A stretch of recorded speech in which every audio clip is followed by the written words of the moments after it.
I'm Katie Bennett-Stenton, a senior B2B marketer with 20 years experience across the UK, United States and Asia Pacific. Last year I was fortunate to spend 3 months with Deloitte in Chicago. During that time I was delighted to have the opportunity to spend time with a number of global thought experts. Throughout that period, I interviewed a range of leaders and shared their thought-provoking, relevant and influential takeaways weekly. Now that I'm back in Melbourne, the Katie Talks conversation with influencers continues. And today's with Natasha Norton is going to be fabulous. Natasha is a CEO, non-executive director, diversity champion, sports tragic, Australian LGBTI award finalist, Telstra Businesswomen's finalist. And the reason I can tell you with such confidence and certainty that today's going to be great is that we in fact recorded this conversation for the first time about 3 weeks ago. Technology failed me.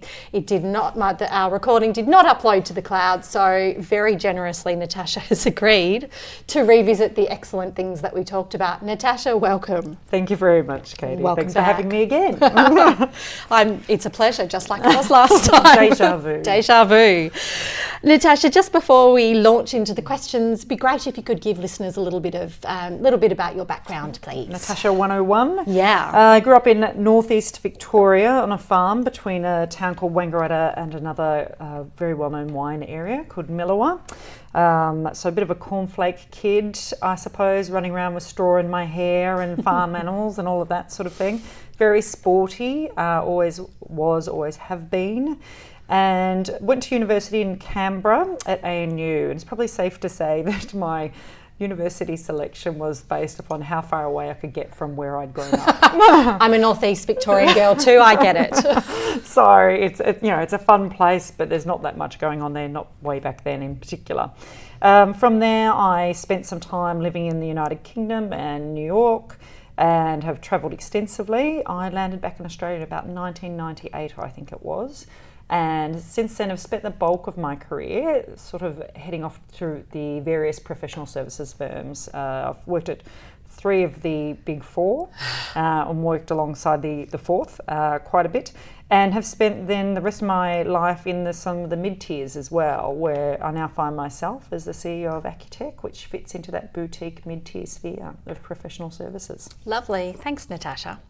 A cursory peek at your online presence shows that you're really passionate about women in emerging technology. Talk us through that. I think, we talk about STEM and STEAM and things like that, and there are a variety of organisations out there supporting women in technology. And I think it was some years ago there was a study done that there was an increase in women going through technology courses at universities, but that has gone backwards more recently. And I just think that when you sit in a room of technologists, as I have the privilege of often doing, there has been a real dearth of women around the table. Now we're seeing that change over time, and there are some brilliant female CIOs and female leaders in technology now. Yeah. But I think when you've got over half the population potentially not contributing as heavily to what's happening in technology, then we're simply missing opportunity. We're creating a much more narrow view of the world, and that's true of any sector or industry, not just technology, of course, but I simply spend most of my time in the tech space. So I think when you can have the breadth of view, be it women or gender identity or theology or cultural background, it all contributes to a wealth of ideas. So when we talk about diversity and inclusion and increasing women in tech and technology, I think we have to look further than just women. I think we have to look at women from different diverse cultural backgrounds as well. Sure. And I think that will bring, the more that occurs, it will just bring this wealth of ideas and wealth of approaches to how technology is used and why we use it and what the benefits are. Absolutely, and I mean, to that, those last points that you made, I think some people still tend to think about diversity as only including gender diversity, not a myriad of other backgrounds, and that can only bring a more rich view of whatever it is that you're doing. Absolutely. I mean, at the end of the day, gender's one part of you, not every part of you. No. And I would say that about being in the LGBTI community too. It's one part of you. It doesn't dominate every part of your life. So the more diverse and whatever's and whomever is around the table, the better for everyone. Yeah, I couldn't agree more. Natasha, you're fascinated by technology and how it's changing the way that we work. Walk me through that. I think what we're seeing, particularly I think recently, is, this is going to sound very, sugar-coated, I suppose, technology for good and usability and so forth. I think there's a wealth of companies out there at the moment that are creating technologies that are just far more user-friendly than what they used to be. So it's much more accessible, which means we can use it for different reasons, being to collaborate or communicate or to build things.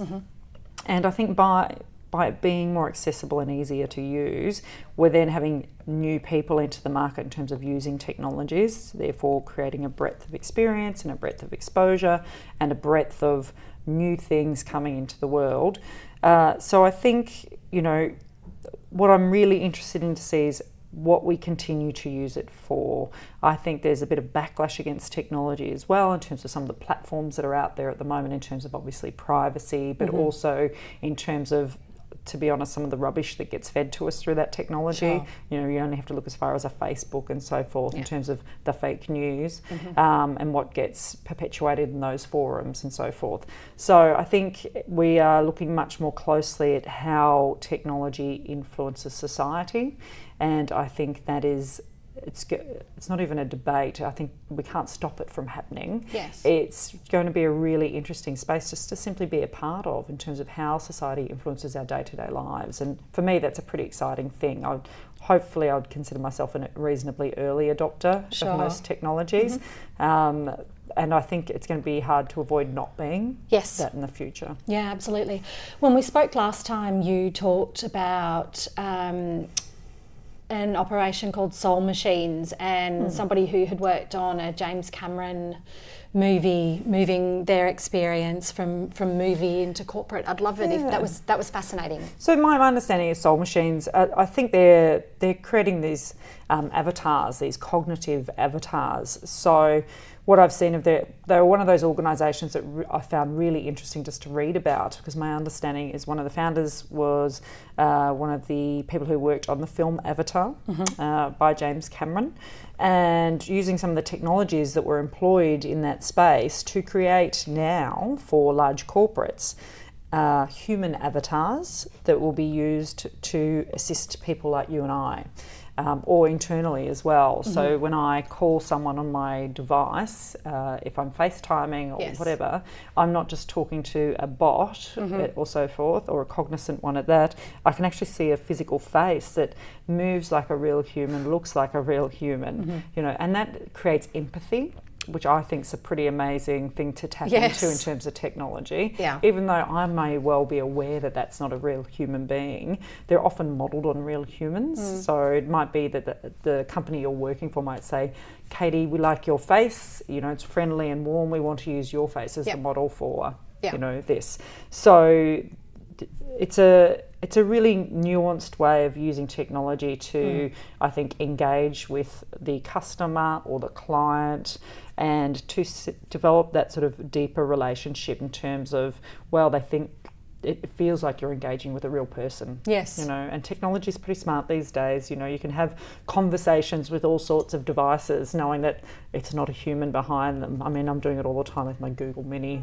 Yeah, for sure. Google's not really helping me out on all the things I'm asking her.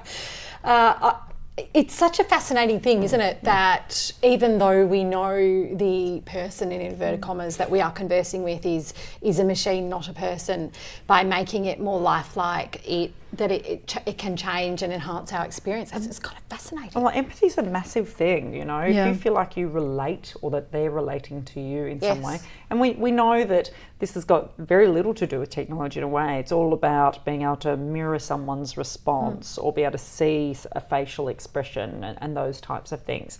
Also to have a tonal language that resonates in a way with our, auditory responses and those sorts of things. So I think when technology is able to do that, and we're seeing it in some, I guess, I would say reasonably mature robotics as well, but there will come a time when it's really mature technology, you know, and I think we're foolish to think that it won't exist in a much more mature fashion to what it does now. But I think organisations like Soul Machines, and I feel like I'm giving them endless plugs at the moment, but to be clear, I've never actually met with them before, so I've only read about them, and I just find organisations who are doing that type of work fascinating. You know? Absolutely. It reminds me of a great article I read in The Atlantic recently where the journalist spoke quite openly about the fact that she suffers from depression and that she had developed this really close relationship with her Google Mini, and to the extent where she had a warm male voice is what she had chosen, and talked about the fact that she admitted feelings of helplessness and real anxiety and feeling incredibly low to her Google device in a way that she wouldn't even speak to her partner. And it was a very emotional read, but you know, she was really trying to get into some of what we're talking about, and it was really quite fascinating. Because it's amazing and a little bit frightening at the same time, right? Because you're engaging with something you know isn't real, but may be able to respond in a real way. Yes. But why wouldn't we want to do that with a real person as well? Wow.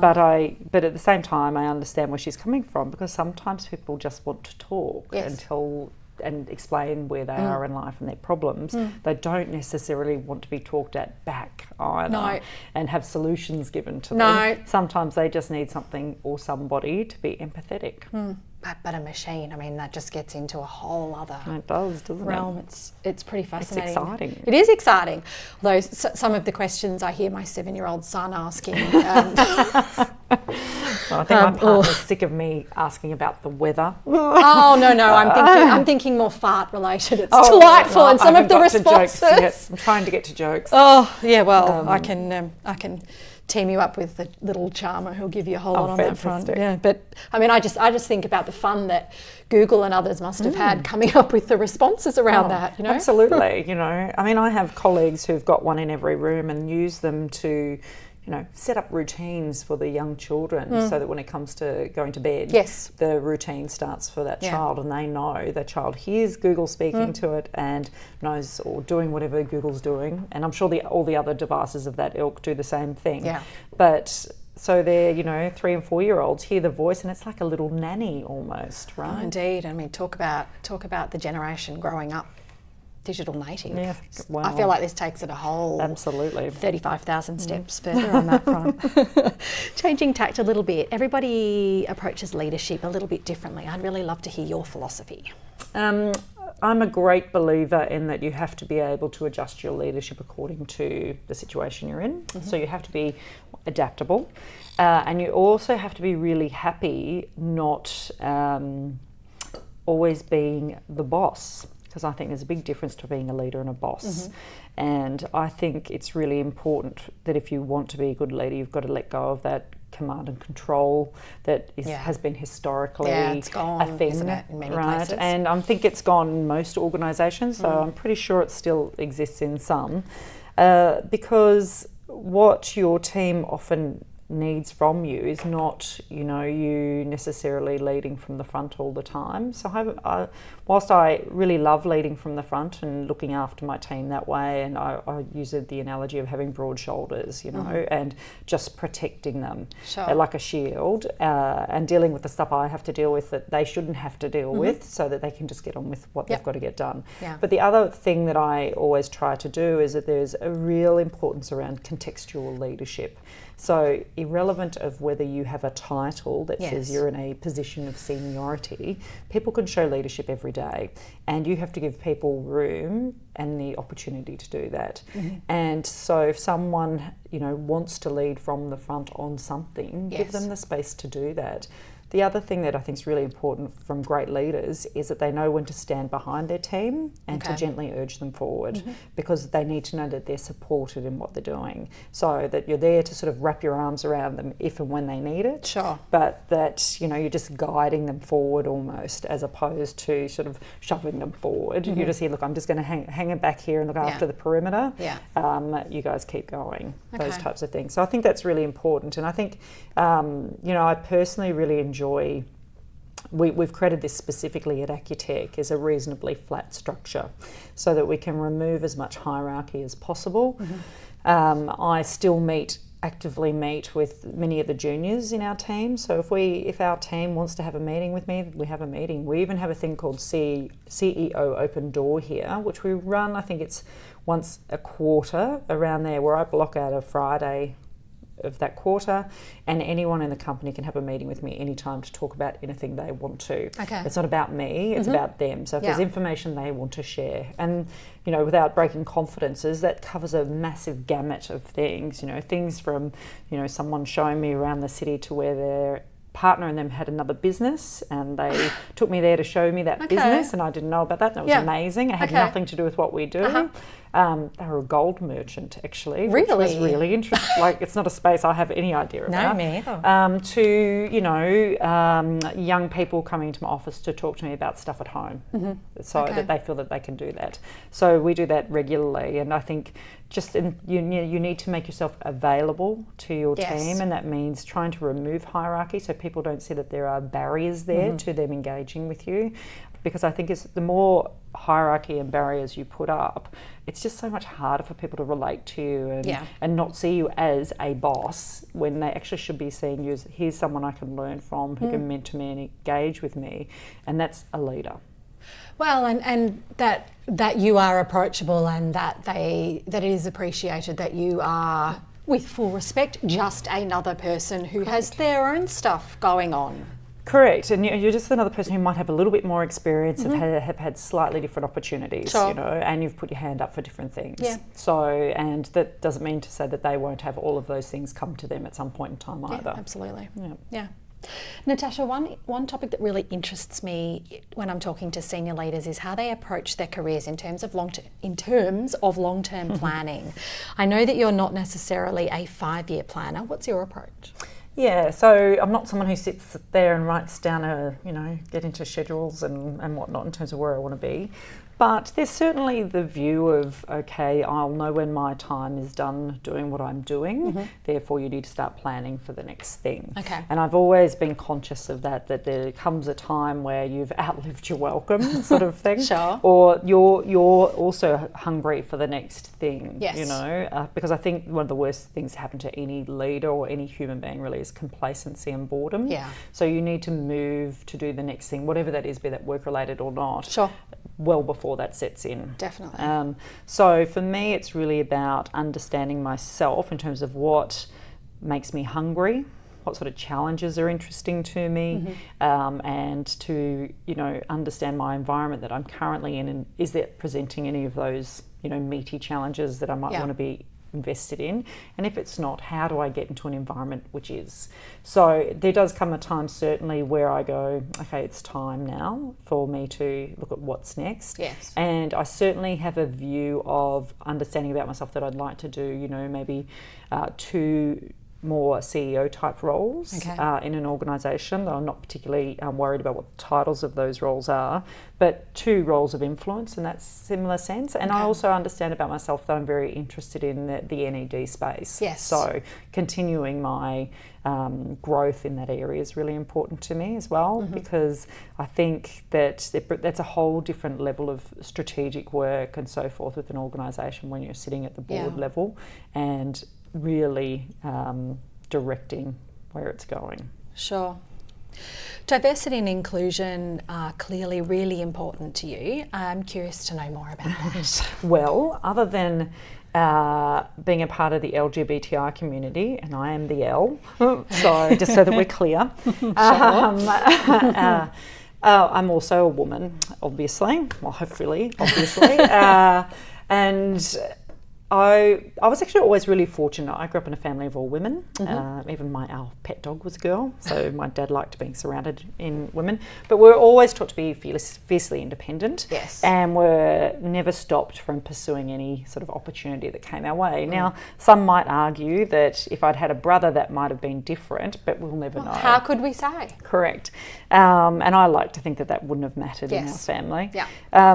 But what I've often seen in my career is a lack of women in the room and a lack of diversity in so many other areas. I'm also lucky enough to come from a reasonably multicultural family. And so have had the pleasure of knowing a little bit more about different cultures as I was growing up and seeing what they might experience as well, which is very different to what I might experience out there in the world. And so had a deep appreciation for how difficult things can be for people from different backgrounds.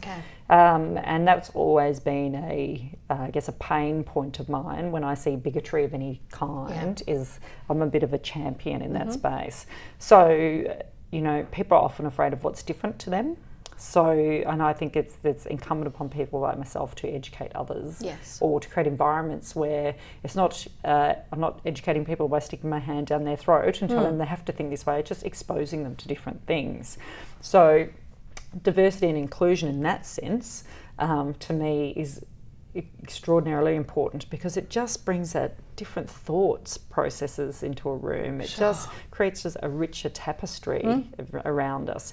You know, it'd be a very boring world if we all looked the same, ate the same, all of those things. It'd be pretty dull, I think. So I think in terms of inclusion and diversity, I think organisations in particular today, if they're not on board with that, then, you know, they're really going to suffer in the future. And, you know, statistically, we already know that information, that when they talk about when boards aren't, you know, 50-50, and when organisations don't have that similar sort of quota. Now, we've looked at it, like you said earlier, really from a gender perspective for a really long time. We have. But now we're starting to look at it from a whole range of perspectives, which is fascinating and is fantastic. And, you know, I'm pretty lucky, I think, that I've been in the corporate sector and I've had the real pleasure of being involved with just a real breadth of people, and I love that, you know. And I always, and I'm nosy, right? So I'll ask dumb questions about people and where they've come from, why did they want to come to Australia. I always ask those questions. Oh, I'm with you. Because I'm always curious. Because my background's pretty boring, right? Like, well, Northeast Victoria girls. Yeah, absolutely. And in the grand scheme of global communities, it's not that exciting. So I'm always fascinated as to what drives someone to really, you know, come into a really foreign place and set up life and go for it. I'm just admire them for doing it because it must be bloody frightening. Oh, totally. You know? And just that gutsy determination to pitch yourself to the other side of the world where perhaps you don't speak the language or you're certainly not familiar. I meet so many people. I still take a very active role in interviewing people at Accuteque because it's a real cultural thing for us, is that they understand who I am and what I expect in terms of the organisation, and so that they know that they can meet with me. You know, well, that might sound intimidating to them when they realise they're going to meet the CEO in one of their interviews, but by the time I'm interviewing them, they've been through the process and I'm the last person and they've pretty much been given the thumbs up. But I love meeting people and asking them, so tell me your story, how did you come to be here, and that sort of thing. And I've met so many individuals who've said they've come out here on their own but their family's still where they've come from, and they'll be transplanting at some point in time. But some of them have been separated for 12 months. And that blows my mind. It's amazing, isn't it? It's a massive commitment to make, you know, that, you know, a partner and children might be at home in another country and one of them's out here just getting things set up for them and so forth. And I think that's really difficult. Oh, I do too. I mean, I did that. Well, no, it's not all that comparable, but I did that for 3 months last year with my kids in Chicago. Mind you, I had lots of extended family around me, so as I said, not a direct correlation. But just that gutsiness and the feeling that there is something a whole lot better or richer or more worthwhile or more attractive in Australia to go through that hardship. And it says so much about ambition and so forth, and just resilience. Resilience. And I just can only applaud those people that make those massive moves for themselves. I agree with you. How would you say your life and career are improving as a result of being better connected with people across the globe? You obviously talked about living in the UK and New York, but I'd love to understand some more about that. some of it comes down to diversity of opinion and so forth, but it's like seeing how the other half live too, and having a real appreciation for cultural difference is really important. Things you take for granted, I think, is another big thing. You often, whatever we say about Australia in terms of, you know, some of its practices and whatever, we are still a very lucky country to be in. We really are. In terms of most of our freedoms and so forth. You know, there are certainly things that we don't all agree with and so forth, but and I could go on about that for ages, but we won't. Yes. But I think it's really just, you know, when you go to another country and you immerse yourself for whatever period of time and how they go about their lives. Like, even I was just recently in Hong Kong, and it was the first time I'd been back there in a long time.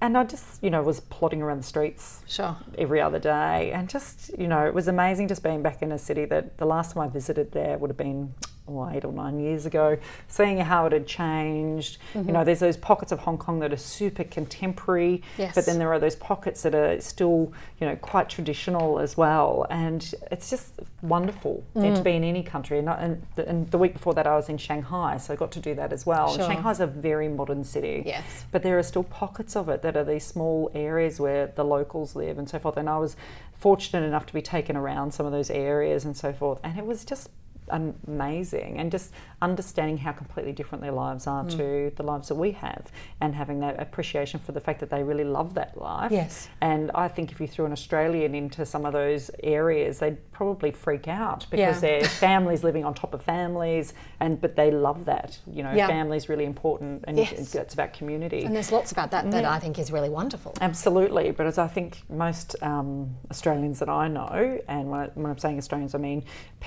people whose parents are maybe from the, you know, English background, that sort of thing, we can't wait to get out and be away from family, right? It's really different. It's really different. And my partner's Asian, and family is so important to her. You know, it's a real thing. And I feel very overwhelmed by it at times because, I mean, I'll get a message from her. She says, "Have you called your mother?" I said, "No, we speak like once a month." And she's like, and she'll talk to her mother every day. Right? Wow. So it's just a really different way of operating. But I think that's one of the things that I really love, is that immersion in a different culture and just learning about a different part of the world. And I think it's easy to say this, but I think if you don't take the opportunity to do that when you can, you'll end up with a much more narrow view of how, you know, what the global economy is, what the global sort of social world is.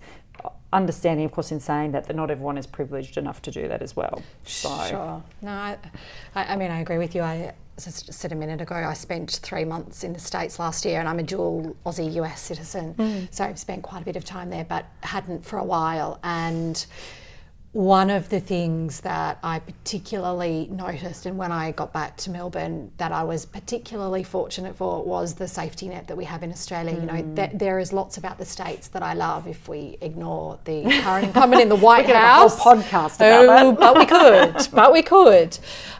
One of the... I have often lost sight of the safety net that we have here, and that, you know, there's lots of discussion about whether it's sufficient and whether we owe it to people, but talking to a lot of people in the States who, you know, work 2 or 3 jobs, who work 7 days a week, and indeed they are the ones who are employed, looking at that versus people who are bankrupted if they get sick or can't afford to get sick, and just, you know, the massive discrepancies. That is one of the things that I am especially grateful for about Australia. I love our healthcare system. It was actually interesting recently, I think, well, as we know, not your president, Donald Trump, the US president, is in the United Kingdom at the moment, celebrating D-Day celebrations and a few other things.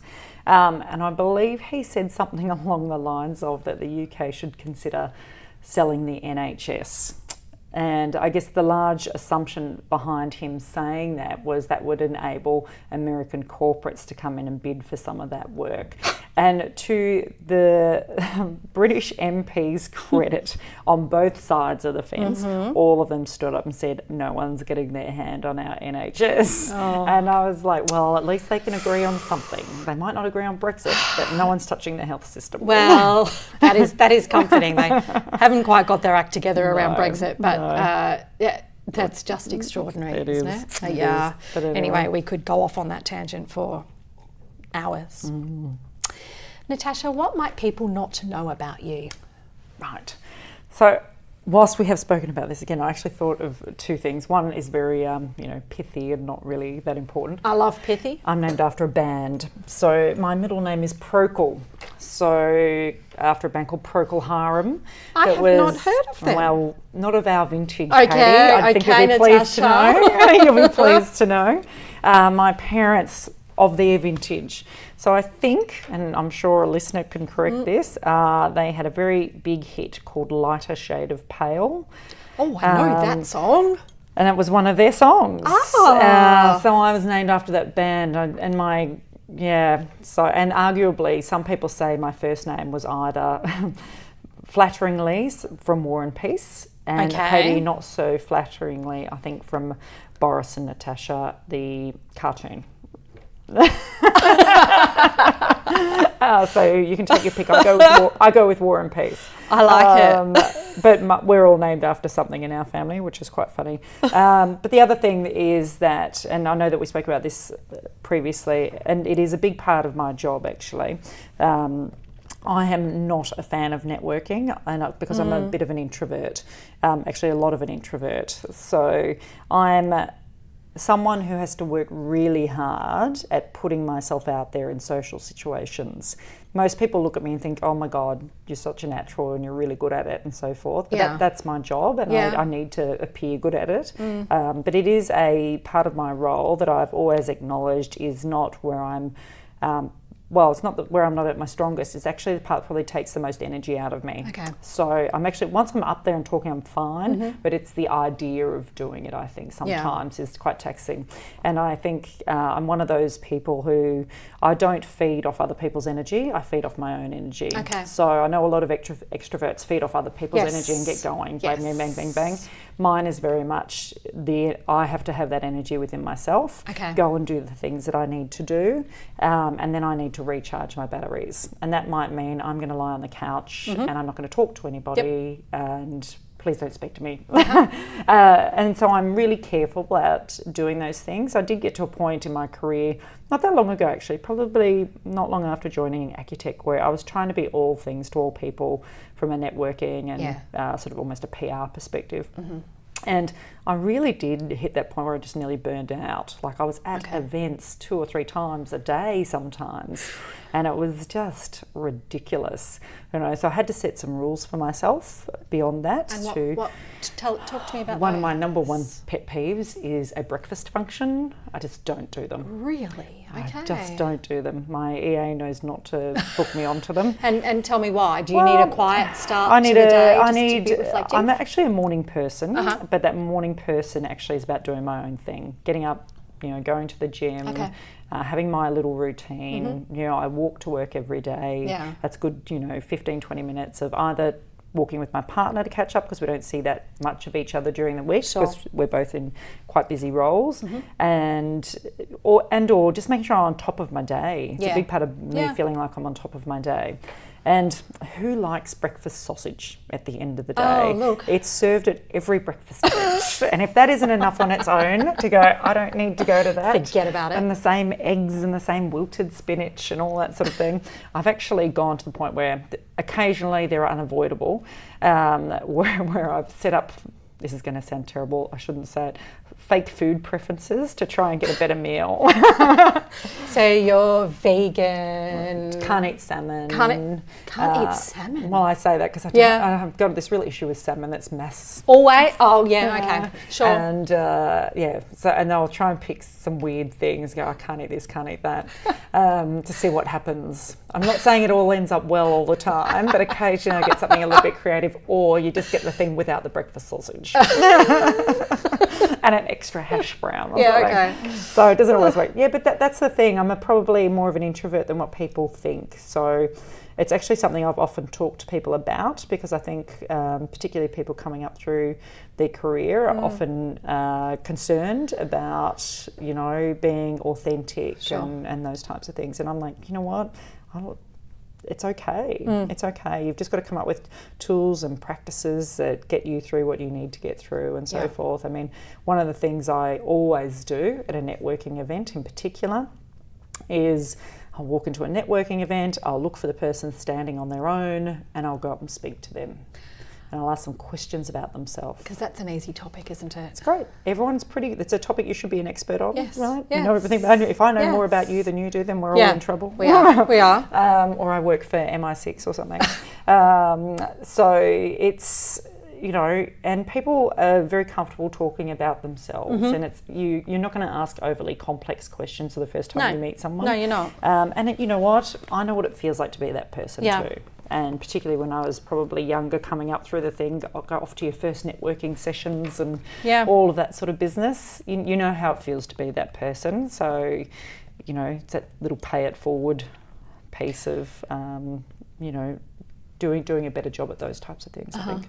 And I mean, I love your, you know, your authenticity and your honesty in terms of sharing that kind of story, because I think there can an awful lot of the time be this stereotype that to be a highly successful professional, one must be an extrovert and, you know, a whiz at handing out business cards or attending networking events. And I think the honesty to have a conversation about the fact that, you know, that is not what floats your boat. No, it's a learned thing for me. Yeah. It's a bit of rote learning. The more often you do it, the easier it gets, I think. So some would say that that's my piano playing style. Well.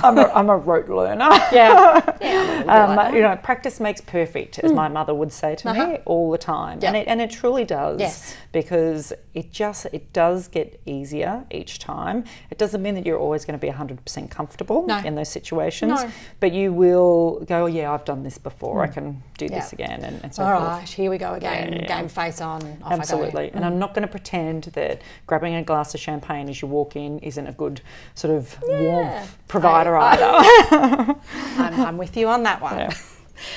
Natasha, what does Nibbana in your career look like? Nibbana in my career, it's actually a pretty tough question, I think. I do think at least 2 more executive roles. Okay. I'd like to work, it's not to say that I don't do that now, but I'd really like to work with an organisation at some point in time that, I don't know, has a product, but it's not so much about the product, it's about their view on the world and their sort of more social aspect, a bit more of a social aspect to whom they are. And when I say that, I mean about wellness and thinking about their employees and so forth.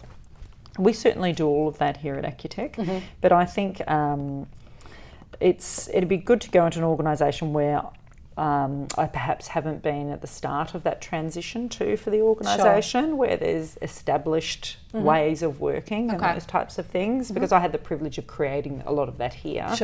I'd like the challenge of going in and working within a team that has a lot of that stuff already and understanding how they got to where they got to and so forth.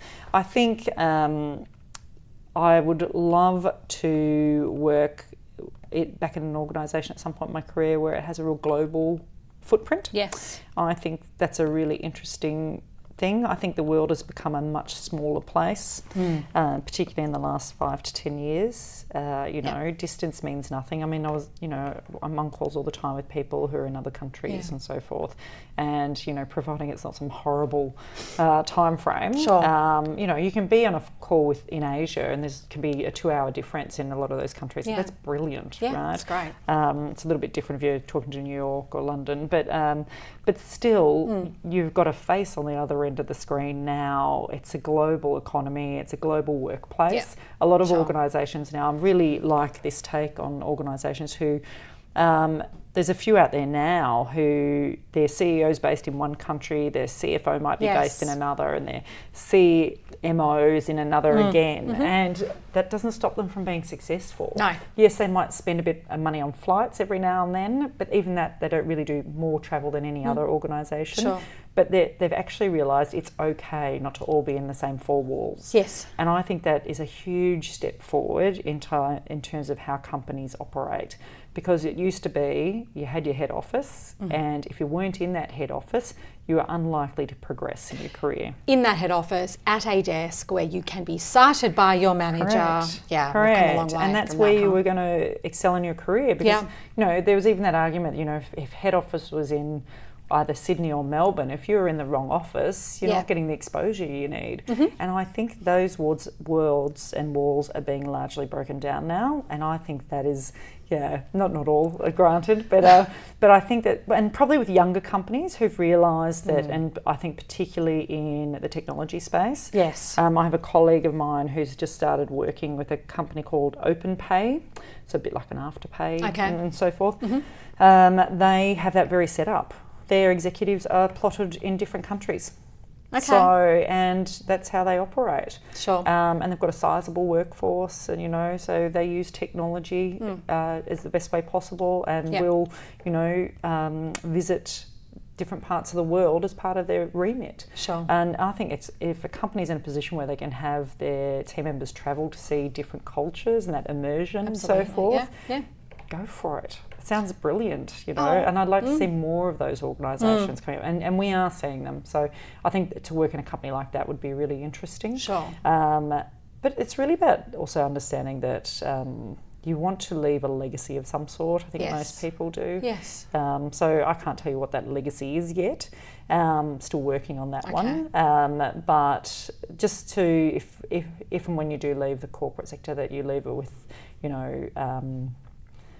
I guess that feeling of like, I've set out to achieve something and I've achieved it, or actually I may have pivoted somewhere else, but where I pivoted to was much more rewarding at the end of the day. Yeah. And that you've contributed in some way. I think that contribution thing is massive. Yeah. Be that to people, contributing to a P&L is a bit dull, but we all have to do that. But it's about, how did I change this place, or how did I enhance it, or how did I make it better? Some good topics we're talking about here, Natasha. And to finish, although there are many other questions I would like to ask you, if you could invite 3 guests, living or not, to dinner, who would they be? I know exactly who I said last time. It hasn't changed. I remember. And so talk us through it again for the benefit of listeners. So, somewhat surprisingly, not from technology or corporate sector, all from the arts. I was lucky enough when I was at university to take a bit of a side hustle class in film, but have always loved the sort of, I guess, the era of the grand studios, MGM and RKO and those sorts of things. For those of you who don't know who RKO is, it was a massive studio in the, I think, 20s, 30s and 40s. And there was a particular group of women who came up through those studio systems who changed the way that female actors were perceived. So one is Kate Hepburn, Betty Davis, and Jane Russell, I believe, was my third. And all for very different, they were all very sassy in their own way. And Kate Hepburn, just for being Kate Hepburn, I don't think she would have taken rubbish from anyone. No. And was very unorthodox in her time. So never married, married when she was younger, but lived in sin with Spencer Tracy for a very long time. I think was probably the first female actor to make pants de rigueur, which was great. And she was not a traditional beauty. She had this high-pitched North Atlantic speaking voice, which I thought was brilliant, but apparently wasn't loved by everyone. And then, of course, there's Bette Davis. What more you can say? Bette Davis. I mean, whatever happened to Baby Jane's got to be one of the best movies out there. And Jane Russell obviously did a great movie with Marilyn Monroe, Gentlemen Prefer Blondes, and I think it was Marilyn's first or second really big film. Yeah. And Jane was actually meant to be the headliner. Okay. But obviously Marilyn got a lot of attention for that film. But I just thought Jane Russell acts her off the screen in that film. But, for whatever reason, the physicality of Marilyn was hugely popular. But I thought Jane Russell was just one very sassy lady. So I just think that would be a hilarious table to be at. And just to watch how they would interact with each other as much as the ability to interact with them. That would be a phenomenal table, and just women in a different era to us. I mean, there's still discussion now about women who don't conform, but way back then, I mean, that was just incredibly much more. That's very good English. Much more risque and confronting. I mean, they could have been, I guess, called very difficult women in their time. They could have been. Right? It's probably how they would have been associated. Yes. And I'm like, well, hopefully they're very proud of the fact that we're still talking about them as difficult women. Absolutely. I hope so. I agree. Yeah. Natasha, thank you so much, particularly for a second time recording with me. It was as good at the second time as it was the first time. I agree, and I have enjoyed it just as much. And listeners who get to hear this version, I am quite certain will agree. So thanks so much. That was really interesting and a lot of fun. No, thank you very much for having me, Katie. It's been a pleasure. Thank you. And thanks for listening to the Katie Talks podcast with me, Katie Bennett-Stenton. If you enjoyed this episode, please review me on iTunes to help others find this fantastic content. I have some excellent thought leaders coming up in this series. Subscribe so that you don't miss an episode. And I love feedback from listeners. You can find me at Katie B Marketing on Twitter or Katie Bennett-Stenton on LinkedIn.